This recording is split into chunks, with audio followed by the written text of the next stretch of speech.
ጤና ይስጥልኝ እንደምናላችሁ የሸገር ኤፍኤም ቤተሰቦች ሄሎ ቱሞሮ የተሰኘው የፖድካስት ዝግጅታችን ላይ እንገኛለን። የሰው ልጅ የሚወደው የሚሰራ መልካም ነው ብዬ አስባለሁ። ሁኔታዎች ይፈቅዱልናል ወይ? እሱ ሌላ ጥያቄ ነው። ለብዙዎቻችን የምንወደውን ስራ እንደምንሰራ ሁኔታዎች ላይ ይፈቅዱልን ይችላሉ። ምክንያቱም እየኖርን ያለነው ሰርድ ወርልድ ካንትሪ ላይ ነው፣ ድሃ ሀገር ላይ ነው እየኖርን ያለነው። የዛሬ እንግዳችን በአሁኑ ወቅት በየካ ኮተቤ ሆስፒታል በአእምሮ ሕክምና ባለሙያነትና በአእምሮ ጤና ዳይሬክቶሬት ኃላፊነት ላይ በመስራት የሚገኙት ዶክተር እስጢፋኖስ እንዳለማው ናቸው። ሰው ልጅ መዝናናት መቻል አለበት። የሚያዝናኑ ነገሮችን ማየታቸው በጣም ጥሩ ነው። እንደውም ኢትስ ቴራፒውቲክ። ሰው ኳስ ማየቱ ጥሩ ነው፣ የኳስ ዜና መስማቱ ጥሩ ነው። የሚያዝናናውን ነገር ማድረጉ መልካም ነው። ግን አት ሴም ታይም ደግሞ ህይወት በዋልትና ቀልድ ብቻ እንዳትሆን ደግሞ ለቁም ነገር የምትተርፈን ጊዜ መኖር መቻል አለባት። ምክንያቱም ይሄ ፐርሰናል ግሮዝ ላይ የሚያግዘን ደግሞ የቁም ነገር ነው። በማህበራዊ ሚዲያ አማካኝነት የአእምሮ ጤና ጉዳዮችን ያስተምራሉ። በቅርቡ በተካሄደው ሊንክዲን ቼንጅ ሜከር አዋርድ ላይ ሜንታል ሄልዝ አድቮኬት ኦፍ ዘ ይር ተሸላሚ ነበሩ። ሃይማኖት ዋና ግቡ ሞራሊቲ መስበክ ነው ብዬ ነው አስበው። አንድ ሃይማኖት ስለ ሞራሊቲ በደንብ አድርጎ ካልሰበከ ኮስችን ማድረግ መቻል አለብን ብዬ አስባለሁ። እና የምር ሀገራችን ያሉ የሃይማኖት አባቶች ጥሩ የግብረ ገብ ማሳያ ናቸው ወይ ብለን መጠየቅ ይኖርብናል። በአሁኑ ወቅት እንግዲህ ወጣቶች በስራ ማጣት፣ በኢኮኖሚ ጫና እንዲሁም ደግሞ በሶሻል ሚዲያ ጫናዎች እንግዲህ የዲፕሬሽን እንዲሁም ደግሞ በርናውት የማድረግ ሰለባዎች ሲሆኑ ይታያሉ። እነዚህ ነገሮች መፍትሄዎች ምንድናቸው? መንስኤዎችስ ምንድናቸው? የሚሉትን ብናነሳበት ጥሩ ይመስለኛል፣ የብዙ ወጣቶች ችግር ስለሆነ። ዶክተር እንግዳችን ስለመጣ አመሰግናለሁኝ። እኔም በጣም አድርጌ አመሰግናለሁ። እስኪ ራስን አስታውቀን እንጀምር። እሺ፣ ዶክተር እስጢፋኖስ እንዳለማው እባላለሁ። በሙያዬ የአእምሮ ሕክምና ስፔሻሊስት ነኝ። በአሁኑ ሰዓት በየካ ኮተቤ ሆስፒታል የአእምሮ ሕክምና ክፍል ውስጥ እሰራለሁ። እንግዲህ ዛሬ የምንጨዋወተው ያው ከሙያ ጋር በተገናኘ ስለ አእምሮ ጤና ይሆናልና የአእምሮ ጤና ሲባል ምን ማለት ነው? ብዙ ጊዜ እንግዲህ እኛ ጋር የአእምሮ ጤና ሲባል ራስን ከመሳት ወይም ደግሞ እብደት ከሚለው ጋር የተገናኘ ነውና የተሳሳተ አመለካከቱን ከማረም እንጀምር። ጥሩ። እንግዲህ የአእምሮ ጤና ስንል የተስተካከለ አስተሳሰብ፣ የተስተካከለ ስሜት፣ የተስተካከለ ባህሪ ሲኖረን ማለት ነው። ታዲያ እነዚህ ነገሮች ማለትም ስሜታችን፣ አስተሳሰባችንና ባህሪያችን ሲስተካከሉ ማህበራዊታችን በአግባቡ መምራት እንችላለን፣ ስራችንን በአግባቡ መስራት እንችላለን ማለት ነው። አንድ ሰው የአእምሮ ጤናው ተጠበቀ የምንለው አስተሳሰቡ ደህና ሲሆን፣ ስሜቱም የተመጣጠነ ሲሆን፣ ባህሪውም ደግሞ ጥሩ ሆኖ ከሌሎች ጋር የሚያግባባው ከሌሎች ጋር ለመኖር የሚያስችለው ሲሆን ነው ማለት ነው። ታዲያ የአእምሮ ጤናን ከምንመዝንባቸው ነገሮች ውስጥ አንዱ ፋንክሽናሊቲ ነው። ፋንክሽናሊቲ ማለት እንዴት ነው ከማህበረሰቡ ጋር ተስማምተን የምንኖረው? እንዴት ነው ስራችን እየሰራን ነው ወይ? ስራችን ሰርተን ገንዘብ እያገኘን ነው ወይ? ከራሳችን አልፎ ሌሎችን እያገዝን ነው ወይ? እነዚህ ነገሮች በሙሉ እንደ ቅድመ ሁኔታ ይቀመጣሉ። እነዚህ ነገሮች ሲስተጓጎሉ ምናልባት አንድ ሰው የአእምሮ ጤናው ጥሩ ላይ አይደለም ብለን ማሰብ እንችላለን ማለት ነው። ብዙ ጊዜ እንግዲህ በተለይ ይሄን ነገር መለየት ከባድ ይመስለኛል። በተለይ ለታማሚው እንዲሁም ደግሞ ዙሪያው ላሉ ሰዎች፣ ለቤተሰብ ሊሆን ይችላል፣ ለጓደኛ፣ በማህበረሰቡ ከፍተኛ ደረጃ ከደረሰ በኋላ ነው የአእምሮ ጤናው ልክ አይደለም ወይ ደግሞ ወደ ሕክምና ሊሄድ የሚለው ሀሳብ የሚመጣው። ቅድሚያ እንደው መለየት የሚችልበት ሁኔታ ይኖራል ሊሆን? ጥሩ። እንግዲህ የአእምሮ ህመም ፕሮግሬሲቭም ሊሆን ይችላል። በጊዜ ሂደት እየተባባሰ የሚታይም ሊሆን ይችላል። አንዳንዴ ደግሞ እንደው በአንዴ ፈንቶ ብሎ የሚታይም ሊሆን ይችላል። ታዲያ የአእምሮ ጤናችን ጥሩ ላይ አይደለም ብለን እንድናስብ ከሚያደርጉ ነገሮች ውስጥ አንዱ አስተሳሰባችን ልክ ሳይሆን ሲቀር። ለምሳሌ በጣም ተስፈኛ የነበረ ሰው ወደ ተስፋ መቁረጥ፣ ተስፋ ማጣት ሲሄድ ወይ የሆነ ችግር አለ ማለት ነው። በአንጻሩ ደግሞ ስሜቶቻችን እንግዲህ ለሁነቶች ወይም ደግሞ ለኢቨንቶች የስሜት ግብረ መልስ አለን አይደለ? የሚያስደስት ነገር ያስደስተናል፣ ያናድድ ነገር ያናድናል እና ወዘተረፈ። ታዲያ አንዳንዴ እነዚህ ስሜቶች አውዳቸውን ሳይጠብቁ ሊመጡ ይችላሉ። ምክንያታዊ ባልሆነ ሁኔታ ሊከሰቱ ይችላሉ። የሚያስደብር ነገር ሳይኖር ሊደብረን ይችላል። ይሄ ነው የሚባል የሚያስጨንቅ ነገር ሳይኖር ሊያስጨንቀን ይችላል። ይሄ ነው የሚባል የሚያስደስት ነገር ሳይኖር ከልክ ያለፈ ደስታ ሊሰማን ይችላል። እና ይሄ ስሜት መለዋወጦች ሲኖሩ የአእምሮ ጤናችን ልክ አይደለም ብለን ማሰብ ይኖርብናል ማለት ነው። ሶስተኛው ድርጊትን ይመለከታል። እንግዲህ በፊት ደም ከሰዎች ጋር የሚግባባ ይሄ ንዴቱን መቆጣጠር የሚችል አይነት ሰው ንዴት ብሎት ወደ ቁጣ፣ ወደ መንማታት ወይም ደግሞ ወደ መጋጨት መሄድ ከሆነ እና አንዳንድ ወጣ ያሉ ድርጊቶች የሚያሳይ ከሆነ ምናልባት የአእምሮ ጤናው ጥሩ ላይ አይደለም ብለን እንድናስብ ምክንያት ሊሆን ይችላል ማለት ነው። እነዚህ ምልክቶች መኖራቸው ብቻ በቂ ላይሆን ይችላላቸዋል። ምርመራ ይፈልጋል። ባለሙያ በደንብ ኢንድ ቱ ኢንድ ማየት እና ኢቫሉዌት ማድረግ መመርመር መቻል አለበት። ግን እንደ ጠቋሚ ምልክቶች እንዲወስዷቸው ነው እንግዲህ አድማጭ ተመልካቾቻችን ማለት ነው። እነዚህ ነገሮች ሲኖሩ ደግሞ ያው ቅድምም እንዳነሳሁት ስራችን ለመስራት እንቸገራለን። በፊት በደንብ ስራው ላይ አክቲቭ የነበረ ሰው ስሜቱ ጥሩ ሳይሆን ሲቀር ስራው ላይ ደከም ማለት ይጀምራል ማለት ነው። ስራ መቅረት ይጀምራል።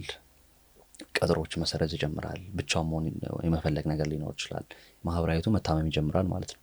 የስራ ህይወታቸውን መታመም ይጀምራል። በዚህ ምክንያት ብዙ ችግሮችን ያስተናግዳሉ ማለት ነው። እነዚህ ነገሮች ጠቋሚ ምልክቶች ሊሆኑ ይችላሉ ብዬ ማንሳት ይችላሉ።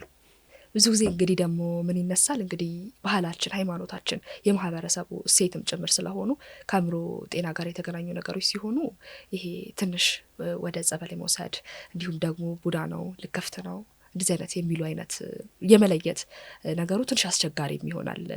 የአእምሮ ጤና ግንዛቤያችን ዝቅ ያለ ማህበረሰቦች ነን ብዬ ስለማስብ ነው እንደዚህ አይነት ነገሮችን የመለየት ብዙ ጊዜ ትንሽ አስቸጋሪም ይመስለኛልና እንደ ባለሙያ አንተ ብታወራበት ጥሩ ነው። በጣም ጥሩ ጥያቄ ነው። የእኛ ማህበረሰብ ብቻ ሳይሆን ሌሎች ሀገራትም እንግዲህ የአእምሮ ህመምን ከባህላቸው አንጻር ነው የሚቃኙት። በተለይም ይሄ ካልቸራቸው ሪች የሆኑ ይሄ ምንድን ነው ባህላዊ የሆኑ ሴቶች ያላቸው ሀገሮች አሉ አይደለም? ኢትዮጵያን ጨምሮ ኢትዮጵያን የመሰሉ ሌሎች ብዙ ሀገሮች አሉና ሃይማኖታዊ የሆኑ ሀገሮች ባህላቸውን በጣም የሚያጠብቁ አይነት ሀገሮች የአእምሮ ህመምን ከባህልና ከእሴቶቻቸው አንጻር ነው የሚቃኟቸው። የእኛም ማህበረሰብ የአእምሮ ህመምን እንዴት ይረዳዋል ካልሽን ብዙ ጊዜ ያው ምልክቶቹም ትንሽ ለየት ስለሚሉ በተለይም የከባድ የሚባለው የአእምሮ ህመም ላይ ሲደረስ ይሄ ባህሪ ላይ የሚታይ ለውጥ ስለሚታይ እነዛ ነገሮች ደግሞ ከልክፍት፣ ከቡዳ፣ ከሰይጣንና ከመሳሰሉ ከእርኩስ መንፈሶች ጋር ሰዎች እርኩስ መንፈስ ይዛቸው ከሚያሳዩቸው ምልክቶች ጋር ስለሚመሳሰሉ የአእምሮ ህመሞችን ሞር ወደ ሃይማኖታዊ ኤክስፕላኔሽን የመውሰድ ነገር አለ። ሃይማኖታዊ ኤክስፕላኔሽኖች ትክክል ሊሆኑ ይችላሉ። አሁን እንግዲህ እሱን ዲስፕሮቭ የማድረግ ሀሳብ አይደለም ያለኝ፣ ግን የአእምሮ ህመሞችም ተመሳሳይ አይነት ምልክት ሊያሳዩ እንደሚችሉ ማሰብ ያስፈልጋል እና ይሄ ኦቨርላፕ ያደርጋል ወይም ደግሞ ተመሳሳይነት አላቸው። በዚህ ምክንያት ማለትም ባረዳዳቸው ምክንያት ብዙ ጊዜ ሰዎች የአእምሮ ህመም ሲያጋጥማቸው የመጀመሪያ የህክምና አማራጭ አድርገው የሚወስዷቸው ሃይማኖት ተቋማትን ነው። ክርስቲያኑ እንግዲህ የኦርቶዶክስ ወደ ጸበል ቦታ፣ ፕሮቴስታንቱም ወደ ጸሎት፣ ሙስሊሙም ወደ ቁርአን፣ አንዳንድ ደግሞ የትራዲሽናል ሂለርስ የሚባለው የባህላዊ ሐኪሞች አሉ ወደ እንደዛ የመውሰድ ነገር አለ። ከዛ እዛ ሄደው ብዙ ከሞከሩ በኋላ ነው ወደኛ የሚመጡት። አሁን የተወሰኑ መሻሻሎች አሉ የሚታይ ማለት ነው። ልክ እንዳመማቸው ቀጥታ ወደኛ የሚመጡ በጣም ብዙ ታካሚዎች አሉ፣ ጥሩ አረዳድ ኖሯቸው ማለት ነው። ታዲያ ሁለቱንም አናብን ማስኬድ እንዳለብን ደግሞ ይሰማኛል። ምክንያቱም ባህላችን ሙሉ በሙሉ እንግዲህ ትክክል አይደለም ብለን ዲስፕሮቭ ማድረግ አንችልም። ግን ባህሉን ከዘመናዊ ህክምናው ጋር እንዴት አስታርቀን አናበን ማስኬድ እንችላለን የሚለው ላይ ብንሰራ ጥሩ ለውጥ ማምጣት እንችላለን ብዬ አስባለሁ።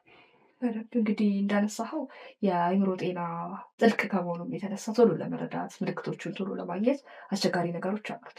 አንተ ደግሞ እንግዲህ ቶሎ በተለይ ደግሞ ወደ ጤናው ዘርፍ ገብተህ ከአዲስ አበባ ዩኒቨርሲቲ በጤና ሳይንስ ነው የተመረከው እና የአእምሮ ጤና ሳይንስ ነው ማጠናው ብሎ መርጦ ወደዛ መግባት ራሱ ትንሽ ባክግራውንድ የሚፈልግ ነገር ይመስለኛል። ብዙ ጊዜ በተለይ ወደ ወጣቶቹ ይሄ ወደ ዩኒቨርሲቲ ምርጫዎችን ላይ ትልቅ ፈተናዎች አሉ።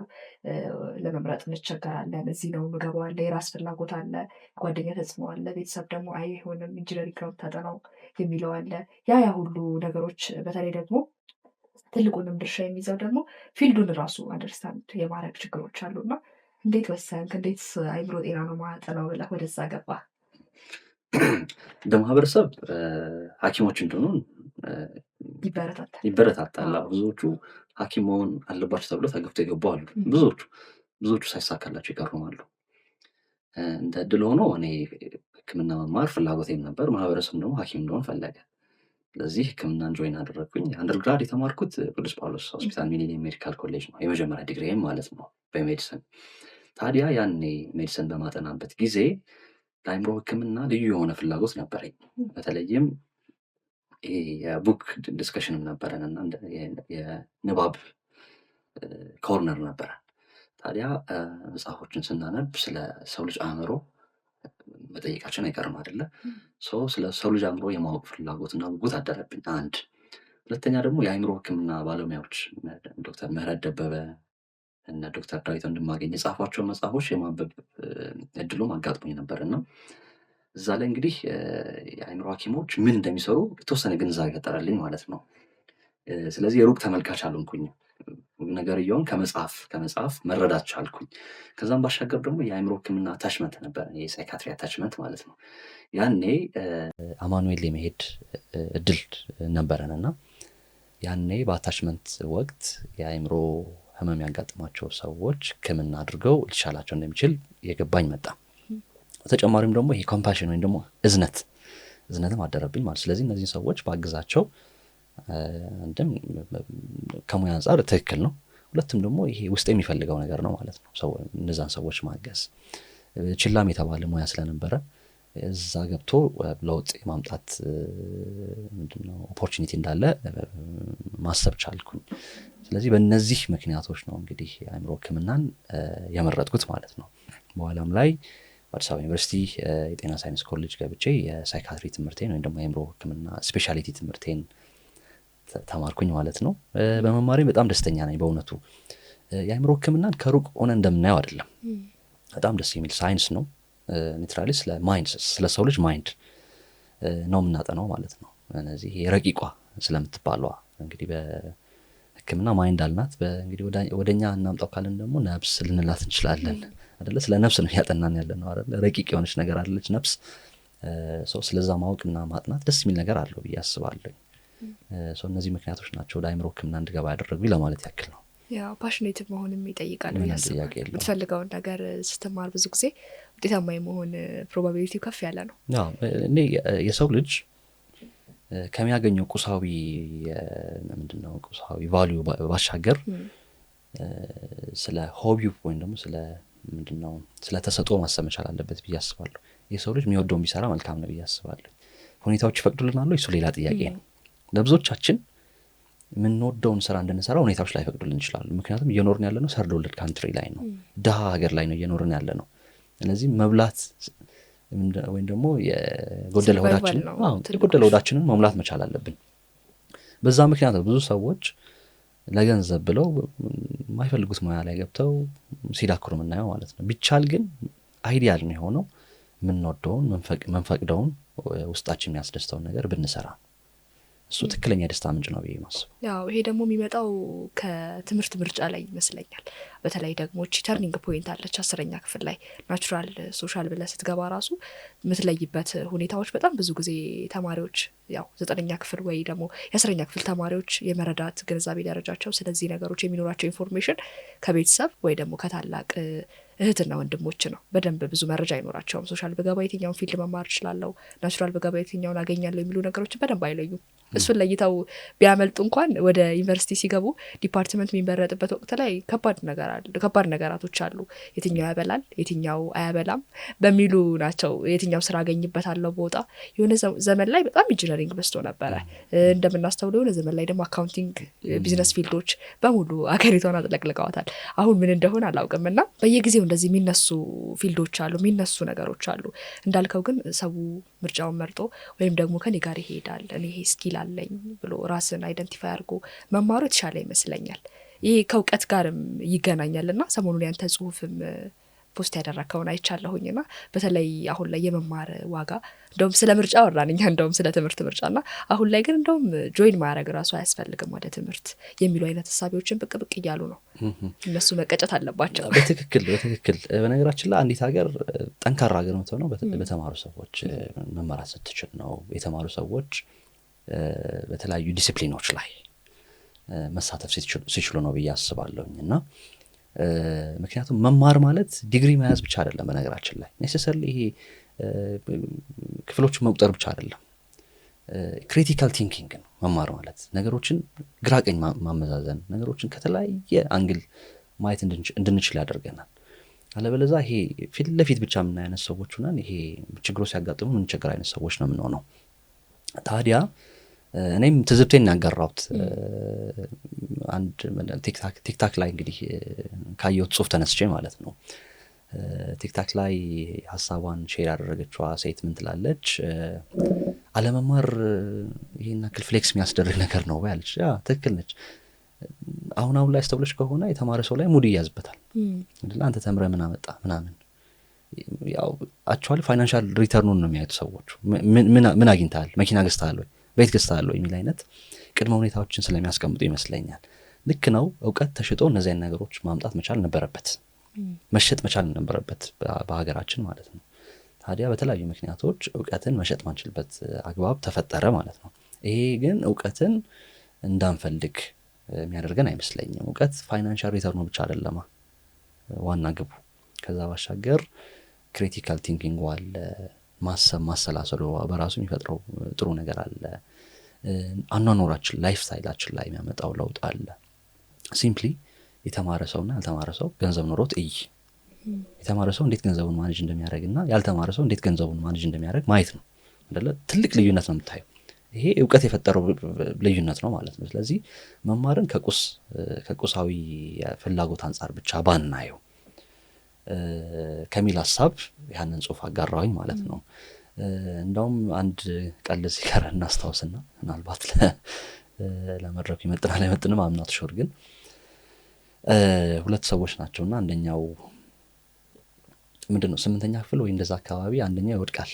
ከዛ አንደኛው ግን ተምሮ ኦልሞስት መምህር ሆኖ ይሄ ፕሮፌሰር ምናምን ሆኗልና በእግሩ ሲዳክር ያገኘዋል። ከ8ኛ ክፍል ወደ ሰው ክላክስ አደረገለት እና ከዛ ናግባ ምናምን ይለዋል። ከዛ የመኪናውን ስም ግን ይሄ 8ኛ ክፍሉ በትክክል አልጠራውም እና አየህ የገዛቱ መኪና እንትን ይባላል እንትን ሞዴል ነው ምናምን አለው። ግን ተሳስቶ ነበር 8ኛ ክፍል የነበረው ሰውዬ።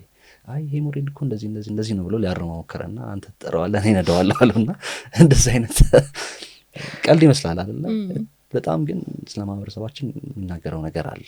እንኳን ከ8ኛ ክፍል ወደቅኩኝ፣ እንኳን ከ10ኛ ክፍል ወደቅኩኝ፣ አስባችሁታል አልፌ ቢሆን ኖሮ በጠኔ ማለቄ ነበር እኮ እየተባለ የሚቀለድበት ሞሜንት ላይ ደርሰናል። እና መማርን ይሄን ያክል ባናራክሰው መልካም ነው። ይሄ ቶሎ ላይከፍለን ይችላል ትምህርት፣ ግን በጊዜ ሂደት ሎንግ ተርም ኢፌክቱን ብናየው መልካም ነው ብዬ አስባለሁ። በሀገር ውስጥ ያልተማሩ ዜጎች በበዙ ቁጥር ሊፈጠር የሚችለው ነገር ያሳስበኛል። ብዙ ችግሮች ይፈጠራሉ። ምናልባት አሁንም ሀገራችን አለመረጋጋት ውስጥ እየገባች ያለችው ብዙ ያልተማሩ ሰዎች ስላሉ ሊሆን ይችላል። ምክንያቱም ያልተማረ ሰው ፊት ለፊት ብቻ ነው የሚያየው ብለናል አይደል? በጣም አግሬሲቭ ነው የሚሆኑት። ስሜታቸውን ማኔጅ ማድረግ አይችሉም። እውቀት ኢሞሽናል ኢንቴሊጀንስ ይሰጠናል በነገራችን ላይ። ስለዚህ ሁሉንም ነገር በጉልበት እንዳንቃኝ ያደርገናል። ነገሮችን በንግግር እንድንፈታ ያደርገናል። ለመነጋገር ራሱ ማወቅ መቻል አለብን፣ አዋቂዎች መሆን መቻል አለብንና ያልተማሩ ሰዎች በጣም ኢምፐልሲቭ ሊሆኑ ይችላሉ፣ አግሬሲቭ ሊሆኑ ይችላሉ። ይሄ ደግሞ ወደ ግጭት እንድናመራ ምክንያት ሊሆን ይችላል ብዬ አስባለሁ። ያው መደምደም እንዳይሆንብኝ ግን እንደ አንድ መንስኤ ልንወስደው እንችላለን። ሰው ሀገሪቱ ትምህርት ላይ በደንብ ብትሰራ ደስ ይለኛል።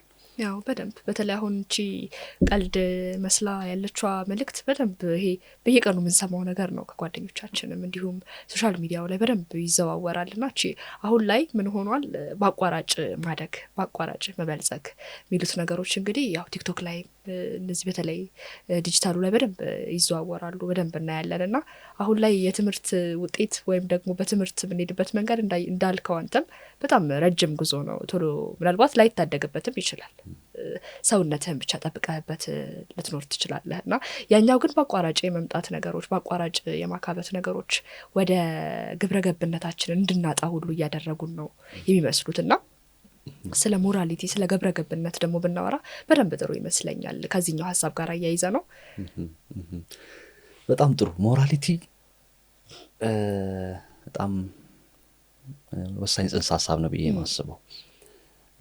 ስለ ሞራሊቲ ስናነሳ ብዙ አይነት ብያኔዎች አሉት፣ ዲፊኒሽንስ ማለት ነው። ለእኔ ግን ቀላሉና ገላጭ ነው ብዬ የማስበው የሞራሊቲ ብያኔ በራሳችን ላይ እንዲደርስ ማንፈልገውን ነገር በሌሎች ላይ አለማድረስ፣ ወይም ደግሞ ለራሳችን እንዲደረግ የምንፈልገውን ነገር ለሌሎች ማድረግ በሚለው ልንረዳው እንችላለን። አንድ ሰው ይሄ ሞራሊቲ ያለው ለማለት ይሄን ነገር ካሟላ በቂ ነው ብዬ አስባለሁ። ቢያንስ እንደ ቤዝ ላይ ነው የምንወስደው። ከሰው ይለያያል፣ ምንም ጥያቄ የለውም። በነገራችን ላይ እንደው ከስነ ልቦና አንጻር ካየ ነው ኮልበርግ የሚባል የስነ ልቦና ባለሙያ አለና ስቴጅስ ኦፍ ሞራል ዴቨሎፕመንት ብሎ የሚያነሳቸው ነገሮች አሉ። ፕሪ ኮንቬንሽናል፣ ኮንቬንሽናል እና ፖስት ኮንቬንሽናል ስቴጅስ ብሎ ያነሳቸዋል። ማለትም እንግዲህ እድሜያችን ራሱ ይወስነዋል የሞራል እድገታችን። አንድ ህፃንን እንውሰድ። አንድ ህፃን የሆነ ነገር ቢቀርብለት ምግብ ቀረበለት እንበል፣ በዋናነት ትኩረቱ ራሱ መብላቱ ላይ አይደለ? ይሄ ኤጎሰንትሪክ ናቸው ልጆች በባህሪያቸው አይደለ? ስለዚህ በዛ እድሜ ውስጥ ስለ ሌሎች ላያስቡ ይችላሉ። ይሄ እድሜያቸው የፈጠረው ነገር ነው።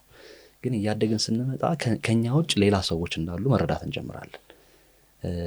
ለምሳሌ ከኛ ውጭ ወላጆቻችን አሉ። ከወላጆቻችን ባሻገር ደግሞ ጎረቤቶቻችን አሉ።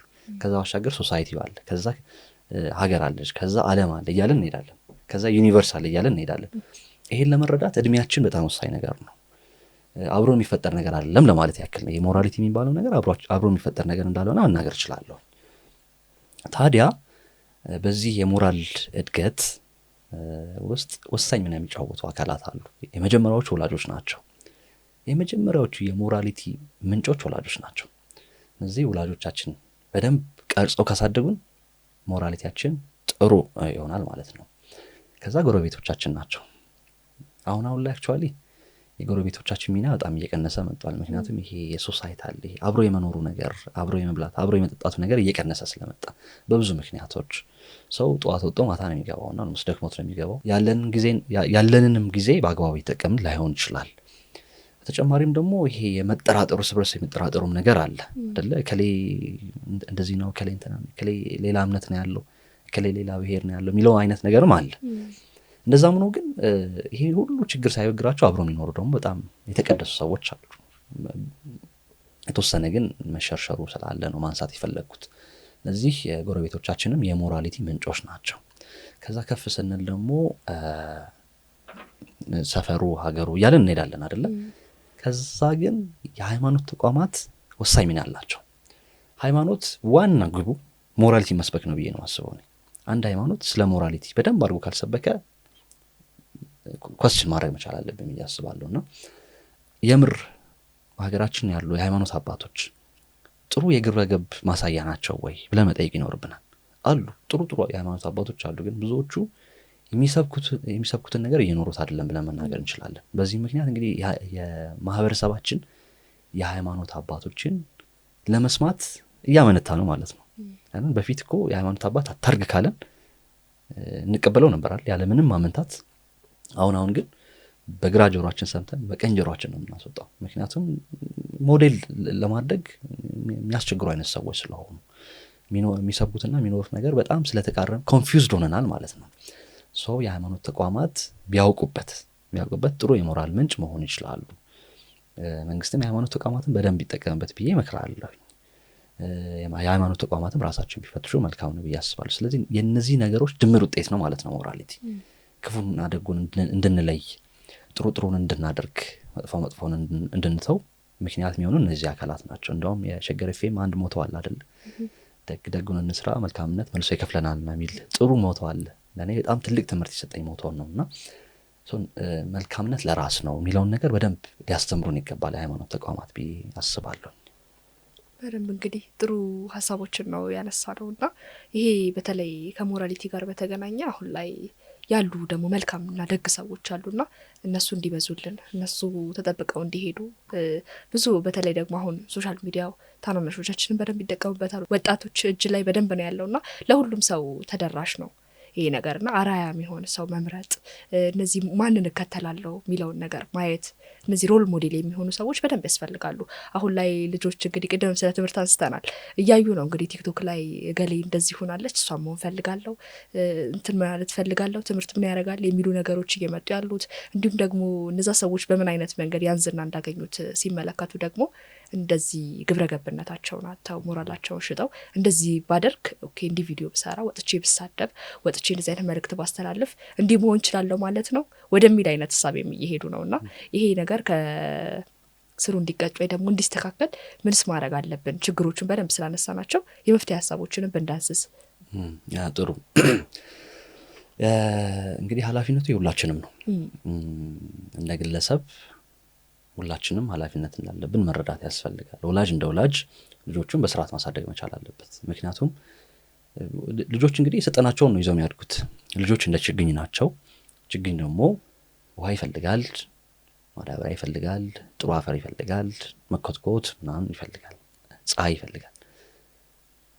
እነዚህ ነገሮች እንግዲህ በፍቅር ሪፕሬዘንት ልናደርጋቸው ይችላል። ስለዚህ ልጆች ፍቅር ይፈልጋሉ፣ መታየት ይፈልጋሉ፣ እንክብካቤ ይፈልጋሉ እና ወዘተረፈ ያዩትን ነገር ነው ይዘው የሚያድጉትና ስለዚህ ወላጆች ልጆቻቸውን የሚያሳድጉበትን መንገድ በደንብ ቆም ብለው ማየት ያስፈልጋቸዋል። ከዛ ባሻገር ጎረቤቶች እንግዲህ ይሄ አይመለከተኝም የሚለውን ነገር ተወት ቢያደርጉት መልካም ነው። ምክንያቱም እንግዲህ አንድ ሀገር ነች ያለችን አይደለ? ስለዚህ አይመለከተኝም አይሰራም። ያው አይመለከተኝም ብለን ብዙ ችግሮች የተፈጠሩ ነውና እዚህ የይመለከተኛል መንፈስ ቢኖረን መልካም ነው። ልጅ በማያስኬድ ባልባሌ መንገድ እየሄደ ዝም ማለቱ በኋላ ዋጋ ስለሚያስከፍል መልሶ ራሳችን ዋጋ ስለሚያስከፍለን ማለት ነው። ከዛ ባሻገር የሃይማኖት ተቋማትን በደንብ መስራት መቻል አለባቸው። ግብረገብን በደንብ መስበክ መቻል አለባቸው ብዬ አስባለሁ። ስለ ፍቅር ስለ አንድነት በደንብ መሰበክ መቻል አለበት ብዬ አስባለሁ። እንደዛ እያደረጉ ነው ወይ እስቲ እንጠይቅ። ከዛ ባሻገር ግን መንግስት ለመንግስት በዋናነት የሰላምን ማስጠበቅ ስራ መስራት መቻል አለበት ብዬ አስባለሁ። ምክንያቱም ፐብሊክ ትራውማ ወይም ደግሞ ኮሌክቲቭ ትራውማ የሚባል ነገር አለ። በማህበረሰቡ ዘንድ የሚደርሱ ይሄ ውጥንቅጦች፣ ቁስሎች፣ አደጋዎች የማህበረሰቡን እሴት ለአንዴና ለመጨረሻ ጊዜ ሊሸረሽሩ ይችላሉ። ይህንን ነው እያየን ያለ ነው አይደለ?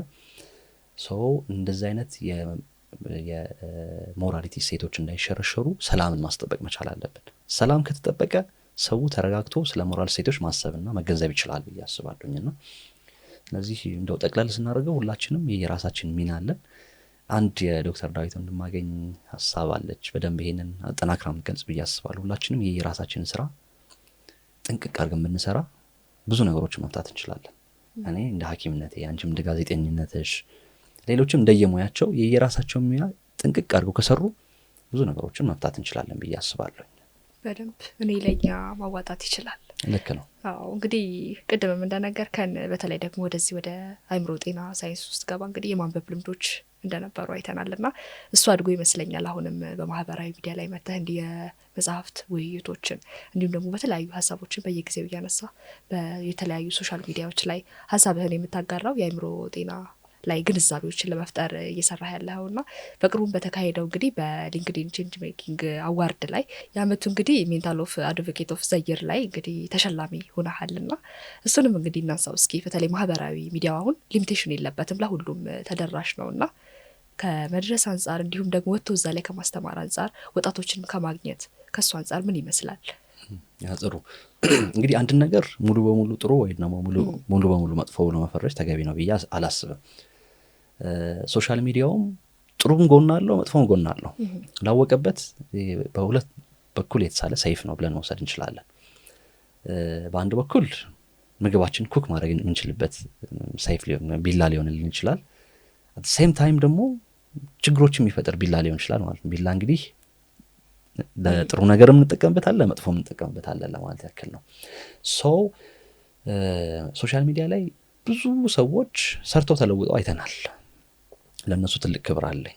ፖድካስቶች አሉ አስተውለሽ ከሆነ በጣም ማህበረሰቡን የሚያንጹ ይህንን መውሰድ እንችላለን። ለምሳሌ እንግዲህ ሶሻል ሚዲያ ላይ አይደለ ፖስት የሚደረገው። ስለዚህ ሶሻል ሚዲያ መኖሩ ተደራሽነትን አምጥቷል። ሰዎች እንዲታዩ፣ ስራቸው እንዲታይ፣ ለውጥ እንዲያመጡ ጥሩ መንገድ ከፍቷል ብለን መናገር እንችላለን። በአንጻሩ ደግሞ አንዳንድ ሰዎች ለመጥፎ ምግባር እየተጠቀሙት እናያለን። ምንድነው ማህበረሰብን ከማህበረሰብ ለማጋጨት፣ ሰውን ከሰው ለማጋጨት አንዳንድ ሰዎች ለሀሜታቸው የሚጠቀሙበት ነውና ይሄ በጣም ያሳዝነኛል። በነገራችን ላይ አጠቃቀማችን ላይ በደንብ መጠንቀቅ ከቻለን ሶሻል ሚዲያ በጣም ጥሩ የሆነ ፕላትፎርም ነው ብዬ ወስደዋለሁ። ወደ እኔ አጠቃቀም ስንመጣ እኔ እንግዲህ የፕሮፌሽናል አካውንቶች አሉኝ። የቲክታክ፣ ሊንክዲን፣ ቴሌግራም እና ፌስቡክ በተወሰነ መልኩ ጥሩ ተከታይ አላቸው። ያን ያክል ቫይራል ነው ማለት አንችልም። ያው ብዙ ሰዎች እንደዚህ አይነት ኮንቴንቶች ላይ ሪዘርቭድ ነው ማስተውለሽ ከሆነ አልፈርድበትም። ምክንያቱም ይሄ በጣም ከባድ ጊዜ ላይ ስትሆኝም ያዝናናሽን ነገር መፈለግሽ ጤናማ ነው። እኔ እረዳቸዋለሁ ሰዎችን።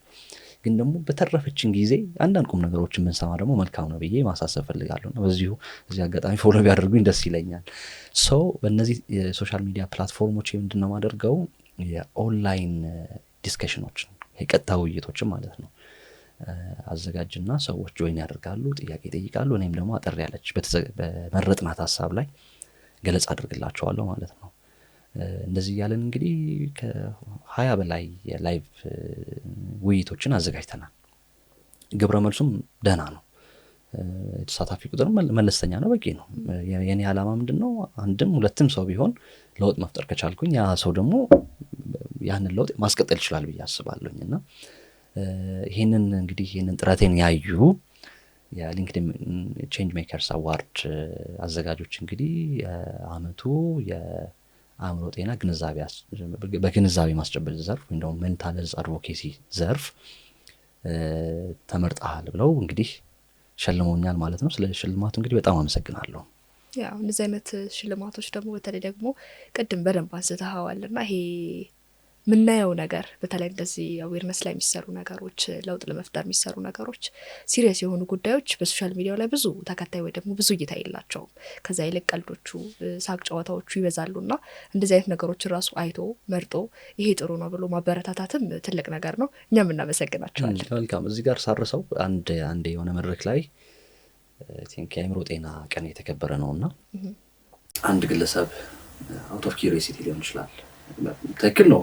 በእሱ አረዳድ ምን አለ፣ ሰዎች የመዝናኛ ፕሮግራሞችን አብዝተው እንትን የሚሉት ጊዜ ማባከን ነው ምናምን ብሎ ያወራል።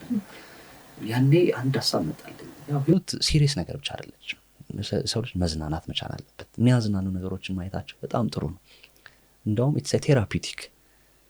ሰው ኳስ ማየቱ ጥሩ ነው። የኳስ ዜና መስማቱ ጥሩ ነው። የሚያዝናናውን ነገር ማድረጉ መልካም ነው። ግን አት ሴም ታይም ደግሞ ህይወት በዋልትና ቀልድ ብቻ እንዳትሆን ደግሞ ለቁም ነገር የምተርፈን ጊዜ መኖር መቻል አለባት። ምክንያቱም ይሄ ፐርሰናል ግሮዝ ላይ የሚያገዘን ደግሞ የቁም ነገሩ ነው። እንደዚህ ማመጣጠን ባላንስ ይፈልጋል። ህይወት ባላንስ ይፈልጋል እና ባላንስ ማድረግ ላይ በደንብ እንሰራ ጥሩ ነው። ያው አንዳንድ ሰዎች ይሄ ለምንድን ነው ይሄን ያክል የቀልድ ፕሮግራሞች የበዙት ምናምን የሚል አይነት አስተያየት ስለሚሰጡ ነው ይሄን ማንሳት የፈለግኩት። እነዛን ፕሮግራሞች እንፈልጋቸዋለን ነው ባጭሩ። ማህበረሰባችን ተስፋ እንዳይቆርጥ ተስፋ እየሰጡት ሊሆን ይችላል። ግን እዚህ ጋር ካነሳኸው አይቀር ብዙ ጊዜ ባላንስ የማድረግ በጣም ችግር አለበት። ሰዎችን ስንወድ ራሱ እስከ መጨረሻው ድረስ እንወዳለን፣ ስንጠላም በጣም እንጠላለን። ይህ ለነገሮች ባላንስ የማድረግ ስኪል የሚመጣው ከኢሞሽናል ኢንቴሊጀንስ ሲዳብር ነው ብዬ አስባለሁኝ። እና ባላንስ የማድረግ ነገር ራሱ አስቸጋሪ ይመስለኛል። እሱን ከዳሰስከው አይቀር ብናነሳው ጥሩ ነው። ባጭሩ ህይወት የባላንስ ጉዳይ ነች። ይሄ ስኳርን ብንወስድ ስኳር መጥነን ስናደርገው ነው የሚጣፍጠው። ጨውም እንደዛ፣ ህይወትም እንደዛ ነች። ባላንስ ትፈልጋለች። ይሄ ቁም ነገሩን ከቀልዱ፣ መጥፎውን ከክፉ ባላንስ ይፈልጋል። ኢቨን ሞራሊቲም ከልክ በላይ ሲሆን ቅድም ስለ ሞራሊቲ እያነሳን ስለነበር ማለት ነው ይሄ ወደ ኦቨር ሳክሪፊኬሽን ሊወስደን ይችላል። እነዚህ ኢጎይዝም ከአልትሩይዝም፣ ራስን መውደድ ሌሎችን ከመውደድ ጋር ባላንስ ይፈልጋል። ባላንስ ካላደረግነው ወደ አንዱ ያጋድላል፣ ሚዛኑ ያጋድላል ማለት ነው። ያኔ ወይ እኛ እንጎዳለን ወይ ማህበረሰቡ ይጎዳል አይደለ? ስለዚህ ይሄን ባላንስ ማምጣት የምንችለው አንድም ከኢሞሽናል ኢንቴሊጀንስ ነው፣ ሁለትም ከትምህርት ነው። ሰው መማር ሲችል ክሪቲካል ቲንኪንግ ይኖረዋል፣ ነገሮችን ማመዛዘን ይችላል ብዬ አስባለሁ። እውነታውም እንደዛ ነው እና እዛም ነው ትምህርት ላይ በደንብ መስራት አለብን ብዬ ማነሳው ለዛ ነው። ሰው በደንብ የተማረ ሰው ሚዛኗን ፈልጎ ማግኘት ይችላል ብዬ አስባለሁ። ይፈቅድለታል፣ የአእምሮ ዝግጅቱ ይፈቅድለታል ብዬ አስባለሁ። መልካም።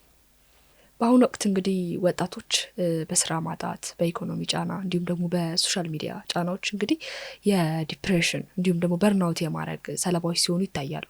እነዚህ ነገሮች መፍትሄዎች ምንድናቸው? መንስኤዎችስ ምንድናቸው?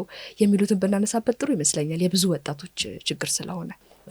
እንግዲህ ይህ ዘመን ጥሩም መጥፎም ጎኖች አሉት። ጥሩ ጎኑ ምንድን ነው? የቴክኖሎጂ ዘመን ነው። እነዚህ ቴክኖሎጂዎች ደግሞ ከትሩፋት ጋር ነው የመጡትና እንደተጠቀመባቸው ሰው ጥሩ የሆነ የገቢ ምንጭ መሆን ይችላሉ። ብቻ ህይወታችን በአግባቡ እንድንመራም ሊያደርጉን ይችላሉ። አት ዘ ሴም ታይም እንግዲህ እነዚህ ጥሩ ናቸው የተባሉ ነገሮች ደግሞ ችግርም ይዘውብን ሊመጡ ይችላሉ። አጠቃቀሙ ነው የሚወስነው። ሌላው ምናልባት እንደ ቻሌንጅ ወጣቱን በጣም ቻሌንጅ እያደረገ ያለው ነገር አንድ የትምህርት ቫልዩ መውደቅ ነው። ስለዚህ ያው መማር ግዴታ ነው እንደሚታወቀው። ሁላችንም እስከ 12 እንድንማር ኤክስፔክት ያደርጋሉ ወላጆቻችን። ግን ተምረን አንዳንዴ ለውጥ እንደማናመጣ እየተነገረን ሊሆን ይችላል፣ ወይም ደግሞ የምናየው ነገር ፕሮሚሲንግ ላይሆን ይችላል አይደለ? ማህበረሰቡ የትምህርትን ቫልዩ ዝቅ ስላደረገው ማለት ነው። ስለዚህ ይሄ ተስፋ ወደ መቁረጥ እንዲያመሩ ሊያደርጋቸው ይችላል። ሶስተኛው ግን ሀገሪቱም እንደ ሀገር ያሉባት ችግሮች በተለይም ወጣቱን በኃይለኛው እየፈተኑት ነው ብሎ መናገር ይቻላል። ምክንያቱም እንግዲህ ነገን የመኖር ተስፋቸው ላይ ጥላ ነው የሚያጠላው አይደለ? ትራውማው ደግሞ ኮሌክቲቭ ትራውማው የጦርነቱ መፈናቀሉ እና የመሳሰሉ ነገሮች የኢኮኖሚ ያለመረጋጋቱ ወጣቱ ነገን በምንድነው በተስፋ እንዳይጠብቅ ምክንያት ሊሆን ይችላል። እነዚህና የመሳሰሉ ነገሮች ማህበረሰቡ ላይ ወይም ደግሞ በተለይም ወጣቱ ላይ ትልቅ ፈተናን ምንድነው እየዳረጉት ነው ብዬ አስባለሁኝ። ታዲያ በዚህ ሁሉ ውጣ ውረድ ውስጥ ሆነው ደግሞ ነገሮችን በጥንካሬ የሚከውኑ ወጣቶች አሉ አይደለ? በጣም ጀግና የሆኑ ወጣቶች አሉና ለነዛ ወጣቶች ክሬዲት እሰጣለሁኝ። በጣም ትልቅ ስራ እየሰሩ ነው። በተስፋ መቁረጥ ውስጥ ያለፉ ያሉ ወጣቶች ደግሞ ተቻለ መጠን አንድም የመፍትሄ አካል ሆነው መቅረብ መቻል አለባቸው ብዬ አስባለሁ። ምክንያቱም ሀገር የምትቀጥለው አንድም በእነሱ ነው አይደለ? የትውልድ መተካካት አለ አይደለ? ስለዚህ ያው ተስፋ መቁረጡ እንዳለ ሆኖ ግን በተቻለ መጠን ችግሩ እንዳለ ሆኖ ለችግሩ ግን መፍትሄን የማምጣት ኃላፊነትም ይኖርባቸዋል ብዬ አስባለሁ። ሰው የመፍትሄ አካል ሆነው ቢቀርቡ ጥሩ ነው ብዬ አስባለሁ። ፖለቲካ ውስጥ ቢሳተፉ፣ የኢኮኖሚ ስርዓት ውስጥ ቢሳተፉ፣ የትምህርት ስርዓት ውስጥ ቢሳተፉ፣ አክቲቭሊ ኢንጌጅ ቢያደርጉ ማለት ነው። የሩቅ ተመልካች ከሚሆኑ ተስፋ መቁረጥ ውስጥ ሆነው የሩቅ ተመልካች ከሚሆኑ ራሳቸውን የመፍትሄው አካል አድርገው ቢያቀርቡ ብዙ ለውጦችን ማምጣት ይችላሉ ብዬ አስባለሁ። ምን ያክል ምቹ ሁኔታ ተፈጥሮላቸዋል እሱ ሌላ ጥያቄ ነው አይደለ? ሲስተሙ ሊገፋቸው ይችላል፣ ግን ቢገፋቸውም መሞከራቸውን ማቆም የለባቸውም ብዬ አስባለሁ። ሌላው ሶሻል ሚዲያ ላይ እንግዲህ በተለይም ይሄ 10ዎቹ እድሜ ላይ ያሉ ሰዎች ሶሻል ሚዲያ ላይ የሚያዩትን ነገር በሙሉ ባያምኑ ላለሁ። በጣም ሱፐርፊሻል ነው ነገራችን ላይ ሶሻል ሚዲያ ላይ የሚታየው ብልጭልጭ ሱፐርፊሻል ነው። እንዴትም እንደመጣ እናቅም። ስለዚህ ይሄ አንዳንዴ ይሄ ብልጭልጩ ነገር ያዩና ያን መሆን ይፈልጋሉ። ከዛ መሆን ሳይችሉ ሲቀሩ በቃ ተስፋ ወደ መቁረጥ ይሄዳሉ ማለት ነው። ግን የህይወት ግብ እሱ ብቻ አይደለም፣ ብልጭልጩ ነገር ብቻ አይደለም። ብዙ ግቦች አሏት። መኖር ቁሳዊ ነገር ብቻ አይደለም ብዬ ነው የምረዳውና ውስጣዊ ሴታቸው ላይ በደንብ ቢሰሩ፣ ውስጣቸው ላይ በደንብ መስራት ከቻሉ ውጭው ያናክል አይረብሻቸውም ማለት ነው። እና እነዚህና የመሳሰሉ ነገሮችን ማንሳት ፈልጋለሁ። በደንብ እንግዲህ በተለይ ይሄ ኢንፎርሜሽን ኦቨርሎድ በተለይ በጣም ብዙ ነገሮችን በቀን ላይ እንኳን ስክሮል ስናደርግ በጣም ረጅም ብዙ ትንንሽ ግን ብዙ የሆኑ መረጃዎች ነው በደንብ በየቀኑ ወደ አይምሯችን የሚገባው። በተለይ በቃ አይነቱ ብዛቱ ከቁጥር በላይ ነው እና በተለያዩ ሶሻል ሚዲያዎች ላይ በተዘዋወሩ ቁጥር በጣም የተለያዩ መረጃዎች ይታያሉ እና ይሄ በራሱ ይሄ ሶሻል ሚዲያ የሚያመጣው ይሄ ኢንፎርሜሽን ኦቨርሎድ ለአይምሮ ጤና ችግር የለውም ወይ? ለአይምሮ ጤና ላይ የሚያመጣው ጫናስ ምንድን ነው? መልካም ምን የሚባል አባባል አለ፣ እኛ ምን መስለው የበላ ነውና ይባላል አይደል? አይምሮአችንም የሚያስበው ፊድ ያደረግነው ነው ባይዘው። ይሄ ደግሞ ይሄ ፊድ የምናደርገው ነገር ምን ይባላል? ኢንፎርሜሽን ይባላል። ሶ አንዳንድ ኢንፎርሜሽኖች በጣም ጸለምተኛ አይነት ኢንፎርሜሽኖች ሊሆኑ ይችላሉ አይደለ? በጣም ወደ ተስፋ መቁረጥ እንድናምራ የሚያደርጉን አይነት ዜናዎችን እንሰማለን በተደጋጋሚና እነሱም በተደጋጋሚ በሰማን ቁጥር ስሜታችን ላይ፣ አስተሳሰባችን ላይ፣ ባህሪያችን ላይ ለውጥ ማምጣታቸው አይቀሩም በመጥፎ መልኩ ማለት ነው። ስለዚህ እነዛን ነገሮች አቮይድ ብናደርግ አንደኛ ሄልፕለስ ነው የሚያደርጉን አይደለ? ከላይ እንደዚህ ሆኖ እንትና እንደዚህ አድርጎ ምናምን የሚሉ ዜናዎች ይሰማሉ። አይኖ ኢንፎርሜሽን አይናቅም፣ ግን አንዳንዴ ምንም ማድረግ በማንችልበት አግባብ የምንሰማቸው ኢንፎርሜሽኖች ሄልፕለስ ነው የሚያደርጉን። ስለዚህ ተስፋ ወደ መቁረጥ እንድናመራ ሊያደርጉን ይችላሉ ማለት ነው። ከዛ ይልቅ ሞር ተስፋን የሚያጭሩ ነገሮች ላይ በደንብ እንሰራ ብዬ አስባለሁ። ሰው ኢንፎርሜሽኖችን መርጠን ቢሆን አለበለዚያ የጃንኮችን አሰስከሰሱን ምናይና ምንሰማ ከሆነ አይምሯችንን እንግዲህ ምንድነው እየበደልነው ነው ብዬ ነው የማስበው። ልክ የጃንክ ፉዶችን ስንበላ ሰውነታችን ይበደል የለ፣ ልክ እነዛው አይምሯችንን ፊድ የምናደርገው ኢንፎርሜሽን ይወስነዋል ማለት ነው። በደንብ ደግሞ አልጎሪዝሙም እንደዛ ይረዳል እና ይሄ መጥፎ ስታይ መጥፎን እየመረጠ ይፈልገዋል እያለ ነው የሚያመጣውና ልክ ጥሩን ስታይም ልክ እንደዛው እየመረጠ ያመጣልሃል። የምትሰማው ነገር ይከተልሃል አይነት ነገር ማለት ነው። እና አሁን ላይ እንግዲህ ወጣቶች በስራ ማጣት ብለናል፣ ይሄ በሶሻል ሚዲያው ብለናል፣ ኢኮኖሚ በጣም ብዙ ውጥረቶች አሉ፣ በጣም ብዙ ዲፕሬሽኖች አሉ እና ብዙ ሰው ይሄ ኢንዲቪዥዋሊዝምም እያጠቃው ይመስለኛል አሁን ላይ። ብቸኝነቱ፣ ከነገሮች መራቅ፣ ነገሮች ላይ ተስፋ የመቁረጥ ማድረግ ያለመቻል ይሄ እንዴት ነው የድካም ስሜት ይሰማዋል ብዙ ሰው እና ለነገው ራሱ ስንቅ የሚሆነው ነገር ያጣ እስኪመስል ድረስ በደንብ በብዙ ዲፕሬሽኖች ውስጥ ይጠቃል። ያም ሆኖ ደግሞ እንደዛ አይነት ችግር ላይ እንዳለ ወይ ደግሞ የአእምሮ ጤና መታወክ እየገጠመው እንደሆነ ሲደርስ ገና ችግሩ ሳይፈጠር በፊት የመንቃት እንደዚህ አይነት ነገሮችን እንዴት ማወቅስ ይቻላል? መፍትሄዎቹንስ እንዴት ቀድመን ማበጀት እንችላለን? ጥሩ እንግዲህ የዲጂታል ወርልዱ ወይም ደግሞ የቴክኖሎጂ ዘመን ካመጣቸው መጥፎ ነገሮች ጥሩ ነገሮችን ቅድም ዘርዝራ ናቸው። መጥፎ ነገሮች ውስጥ አንዱ ብዙ ጊዜያችንን ስልካችን ላይ እንድናጠፋ መሆኑ ነው። ስለዚህ ይሄ ምን ያሳጣናል መሰለሽ? ማህበራዊ ተግባቦታችን በአግባቡ እንዳይሄድ ያደርገዋል። ይሄ ፌስ ቱ ፌስ ተገናኝተን ነገሮችን እንዳናወራ ማህበራዊ ተግባቦታችን እንዲቀንስ በቃ ብዙ ነገራችን በስልክ ነው የሚያልቀው አይደል? ስልክም ላይ ደግሞ እንደው ይሄ ዲፕ የሆኑ ንግግሮች የሉም። ይሄ በደንብ ጠንከር ያሉ ውስጣችን ለመግለጽም ብዙም ምቹ ነው ብዬ አላስብም። እና ይሄ ማህበራዊ ተግባቦቱ ቀንሷል። ማህበራዊ ተግባቦቱ መቀነሱ ደግሞ አንዳንድ ችግሮቻችን ብቻችን እንድንጋፈጥ ያደርገናል። ምናልባት ያ ለእኛ ችግር የሆነው ነገር ለሌላ ሰው ብናማክረው በቀላሉ መፍትሄ የምናገኝለት ሊሆን ይችላል። እና ያው ለሰው መድኃኒቱ ሰው ነው ይባል የለ? እሱ ነገር አሁን ላይ በተወሰነ መልኩ የመቀነስ ነገር አለው። ሁለተኛ እንግዲህ የሰው ልጅ በእድሜ ሂደት ነገሮችን እየተማረ የሚመጣ ፍጡር ነው ብለናል አይደለ? ስለዚህ በሶሻል ኢንተራክሽን ውስጥ በማህበራዊ ሁነቶች ውስጥ የምንማራቸው ብዙ ነገሮች ነበሩ። እነሱን በስልካችን ላይ ብዙ ጊዜ ስለምናጠፋ ሳንማራቸው ነው ማለት ነው እዚህ እየደረስን ያለ ነው። በተለይም ይሄ ጄንዚ የሚባሉት ከ2000 በኋላ የተወለዱ ልጆች ብዙ ጊዜያቸውን ስልካቸው ላይ የሚያጠፉት። ይሄ ደግሞ ዋና የሚባሉ የኮፒንግ ስትራቴጂዎችን ነገሮችን የመቋቋም ፕሮብሌም ሶልቪንግ ችግሮችን የመፍታት አቅማቸው ላይ ትልቅ ጥላ ጥልቷል ብለውም ያነሱ አሉ። ማህበራዊ ህይወትን እንዳይማሩ ተደርገዋል ብለውም ያነሱ አሉ። ለሰው ልጅ ደግሞ ማህበራዊ ህይወት ትልቁ ኒዱ ነው። በነገራችን ላይ ትልቁ ኒዱ ተፈጥሯችን እንደዛ ነው። ማህበራዊ ህይወትን እንድንመሰረት ያስገድደናል። ታዲያ በዚህና በመሳሰሉ ምክንያቶች ወጣቱ የተወሰኑ ፈተናዎች እያጋጠሙት ነው። ሰው የኔ ምክር ሀሳብ ምንድን ነው? ቴክኖሎጂን እንጠቀም፣ ምንም ጥያቄ የለውም። ያው ዘመኑ የቴክኖሎጂ ነው፣ ከዛ ራሳችን ማራቅ አንችልም። ግን ለማህበራዊ ህይወትም ጊዜ ይኖረን፣ ቁጭ ብለን ሻይ ቡና የምንልበት ጊዜ ይኖር። ጓደኞችን በአካል እናገኛቸው፣ እናውራቸው። እስቲ እንደዚህ አይነት ኢንቲሜሲዎች ወይም ደግሞ የእርስ በርስ ግንኙነቶች አንድም ጭንቀትን ከማራቅ አንጻር ትልቅ ፋይዳ አላቸው ብዬ አስባለሁ። ሁለተኛ ህይወታችን ሙሉ ያደርግልናል። በነገራችን ላይ ሱፐርፊሻል የሆነ ህይወት ያላቸው ሰዎች ናቸው ቶሎ ወደ ተስፋ መቁረጥ ሄደው ራሳቸውን እስከ ማጥፋት የሚደርሱት ማለት ነው። እና ኢንተርፐርሰናል ኮኔክትድነስ የእርስ በርስ ተጋቦት በጣም ያስፈልገናል። እሱ ላይ በደንብ ቢሰሩ መልካም ነው ብዬ አስባለሁ።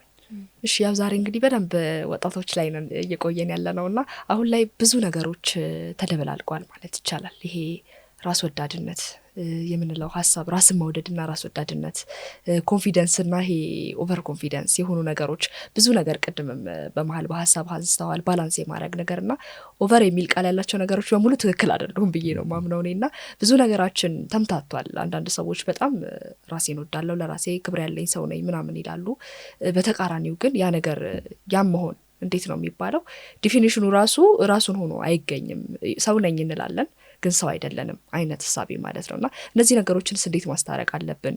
ከባድ ይመስለኛል። አንዳንዴ ኮንፊደንስ ጥሩ ሆኖ ሳለ ነገር ግን ኦቨር ኮንፊደንስ ሲሆን ራስንም ይጎዳል፣ በዙሪያ ያለውንም ሰው ይጎዳል። ይሄ ሶፍት ስኪል ነው። ክፉ ደግን፣ ጥሩና መጥፎን መለየት ሶፍት ስኪል ነው። ተሰጥኦ ይፈልጋል። ብዙ ነገሮች ዲተርማይን ሊያደርጉት ይችላሉ፣ ሊወስኑት ይችላሉ። ታዲያ እኛ የማህበረሰብ ስሪቶች ነን፣ ከየትም አናመጣውን ባይዘው እንደዚህ አይነት አስተሳሰብንና አሁን ላይ አንዳንድ የምናያቸው ነገሮች አሉ። ማንንም አትስማ፣ ራስን ብቻ ስማ ብለው የሚመክሩ አሉ። ያውም አነቃቂ ሆነው ማለት ነው። በጣም ሰቅጣጭ የሆነ ምክር ነው ባይዘው ይሄ። በአንጻሩ ደግሞ ሙሉ ነገራቸውን ሌሎች ሰዎችን ስለማገዝ የሚያወሩ ደግሞ አሉ። ሁለቱም ኤክስትሪም ትክክል አይደለም ለኔ። ሰዎችን ማገዝ በልክ መሆን መቻል አለበት፣ ራስ መውደድን በልክ መሆን መቻል አለበት። ህይወት ሚዛን ናት ብለናል። ስለዚህ ሚዛኑን ማስጠበቅ መቻል አለብን። ሌሎችን ሙሉ በሙሉ አለመስማት ብቻችን እንድንቀር ያደርገናል አይደለ? ሰው ደግሞ ብቻውን ምንም ነው። ይሄን በደንብ ሊያሰምሩበት ይገባል። ሰው ብቻውን ምንም ነው። ለምሳሌ አንቺ ለዛሬ ፖድካስትሽ እኔን ፈልገሽኛል፣ እኔም ደግሞ ቃለ መጠይቅ ለመደረግ የአንቺ መኖር ያስፈልገኛል። አንድ ታካሚ የሚያክመውን ሐኪም ይፈልጋል። ሐኪሙም ደግሞ እንግዲህ እንጀራ የሚሆነው ታካሚዎች ሲመጡለት ነው። ስለዚህ የአንዳችን መኖር ለሌላችን በጣም ወሳኝ ነገር ነው። ይሄ የሌሎችን መኖር ሪኮግናይዝ ማድረግ መቻል አለብን። የሌሎችን ፍላጎት ከግምት ውስጥ ማስገባት መቻል አለብን።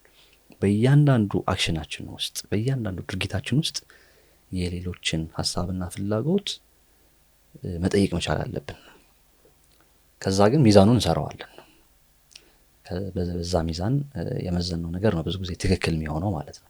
አለበለዚያ ከልክ በላይ ለራሳችን የምናደላ ከሆነ ይሄ ራስ ወዳድነት ይሆንብናል። ይሄ ሰልፊሽ እንሆናለን ማለት ነው። ከልክ በላይ ለሌሎች የምናደላ ከሆነ ደግሞ ኦቨር ሳክሪፊኬሽን ይሆናል አይደለ? ኦቨር ሳክሪፋይስ ስናደርግ ራሳችን እንበድላለን። በጣም ሰልፊሽ ስንሆን ሌሎችን እንበድላለን። ሁለቱም ትክክል አይደለም ማለት ነው። የሚሻለው ምንድነው? ሚዛን ማመዛዘን መቻል አለብን። እንዳውም እንግዲህ አንድ የቤተክርስቲያን ትምህርት አለ አይደል? ለምሳሌ 10 በኩራት ስንሰጥ ከመቶ ስንት ነው የምንሰጠው? ከመቶ 10 አይደል?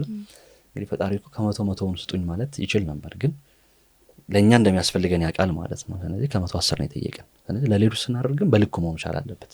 ብዙዎቹ የሚቸገሩበት ጉዳይ ነው ማለት ነው። በቃ ይሄ ነገሮች ሌሎች ሲቸግሩ አይቼ ማለፍ አልችልም ይላሉ። ያ ጥሩ ነው፣ ለሌሎች ማዘን ጥሩ ነው። ይሄ ኮምፓሽን ጥሩ ነው አይደለ? ይሄ ኮምፓሽኔት መሆን ማለት ነው። ግን ሁሉንም ችግር ደግሞ እኛ አንፈታው አይደለ? አለበለዚያ ሁሉንም ችግር ለመፍታት ስንሞክር ሄልፕለስ ነው የምንሆነው። መጨረሻ ላይ ምንም ማድረግ እንደማንችል ይገለጥልናል። መጨረሻ ላይ ቢ ዲፕረስድ ማለት ነው። በዛው ልክ ደግሞ በጣም ለራሳችን የምናደላ ከሆነ ሰልፊሽ እንሆናለን። ስለዚህ ማህበራዊ ህይወትን ለመመስረት እንቸገራለን። ለምሳሌ እንደው ሲምፕሊ ፍቅረኛ ለማግኘት እንቸገራለን።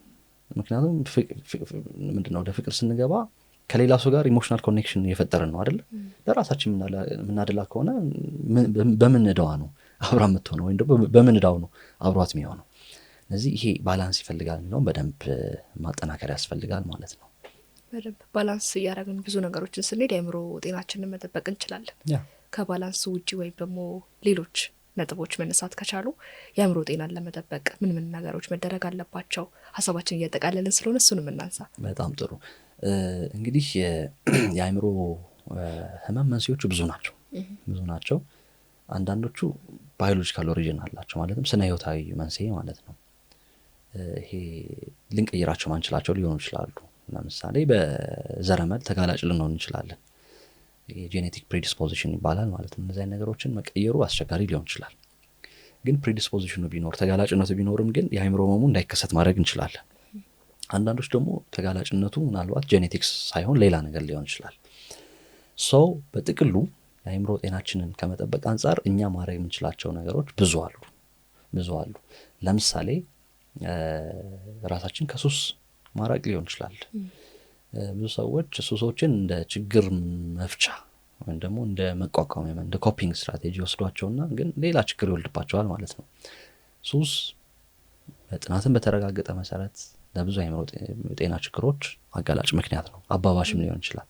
ስለዚህ ከሱስ መራቅ፣ ጤናማ የሆነ የላይፍ ስታይል ወይም ደግሞ የአኗኗር ዘይቤን መከተል፣ የተመጣጠነ ምግብ መብላት፣ የተመጣጠነ ኤክሰርሳይዝ መስራት፣ ወርክ ላይፍ ባላንስ፣ ስራችንን ከሌላው ህይወታችን ጋር በደንብ አቀናጅተን ማስኬድ መቻል አለብን።